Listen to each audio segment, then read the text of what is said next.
கஷ்டமான ஒரு விஷயம் இப்ப நடந்துட்டு இருக்கு. அது it's hurting, it's really hurting. I know how it feels. நம்ம கவர்மெண்டே மன்னிச்சு விடுறாங்க.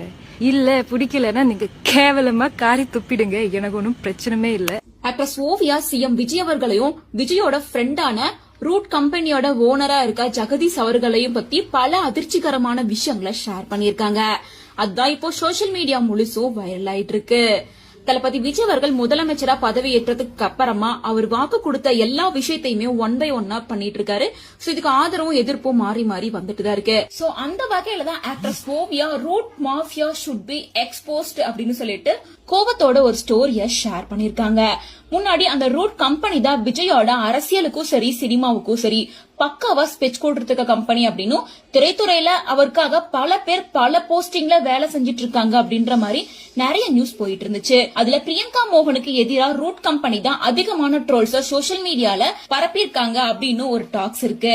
அந்த டைம்ல பிரியங்கா மோகனுக்கு ஆதரவா ஓவியா தான் பேசியிருந்தாங்க. அதை தொடர்ந்து விஜய் இப்போ முதலமைச்சரா பதவி ஏற்றதுக்கு அப்புறமா ஆக்ட்ரஸ் ஓவியா ரூட் மாஃபியா பத்தின விஷயங்களை எக்ஸ்போஸ் பண்ணணும் அப்படின்னு சொல்லி ஷேர் பண்ணிருக்காங்க. மேலும் ஓவியா இதுக்கு முன்னாடி கரூர் இஷ்யூ நடந்தப்ப கூட விஜய்க்கு எதிராக பேசி விஜயை கைது பண்ணணும் அப்படின்னு ரொம்ப கோவத்தோட ஒரு போஸ்டையுமே ஷேர் பண்ணிருந்தாங்க. இந்த நிலையில விஜயோட மேனேஜரான ஜெகதீஷ் நடத்திட்டு வர ரூட் கம்பெனில விஜய் கூட சேர்ந்து கீர்த்தி சுரேஷ், ராஷ்மிகா, பூஜா ஹெக்டே, சமந்தா, கல்யாணி பிரியதர்ஷன், துஷா விஜயன், டைரக்டரான லோகேஷ் கனகராஜ், அட்லி வினோத், ஆக்டரான கதிர், அர்ஜுன் தாஸ் ஆகியோர் இந்த ரூட் கம்பெனிக்கு கீழே முக்கியமான சினிமா பிரபலங்களா ஒர்க் பண்ணிட்டு இருக்காங்க. மேலும் சோசியல் மீடியா பேஜஸ் மெயின்டைன் பண்றதா இருக்கட்டும், இன்ஸ்டா இன்ஃபுளுசர், யூடியூப் பிரபலங்கள் எல்லாருமே இந்த ரூட் கம்பெனிக்கு கீழே கட்டுப்பாட்டுல தான் இருக்காங்க.